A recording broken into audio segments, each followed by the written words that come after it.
شوفوها راه اللون ديالو مذهب راه محمر. انا غادي نحل معكم هنايا شي وحده بسم الله باش تشوفوا كيفاش كيجي من الداخل. صراحه كيجي رائع، كيجي زوين بزاف. انا كيعجبني غير بحال هكا، ما كنبغيش نديرو غليظ بزاف، يجي غير على هذا الشكل هذا.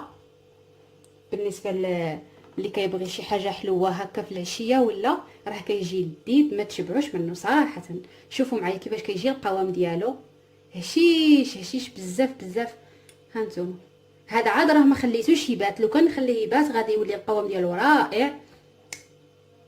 كتشوفوا معايا كيفاش كيجي كيتفتت كيذوب في الفم رائع. نتمنى ان شاء الله ان هذه الوصفه ديال اليوم تكون تنال اعجابكم وتجربوها، حقا راها تستحق التجربه وغادي تعجبكم. نخليكم على خير حتى الفيديو جديد ان شاء الله ووصفه جديده.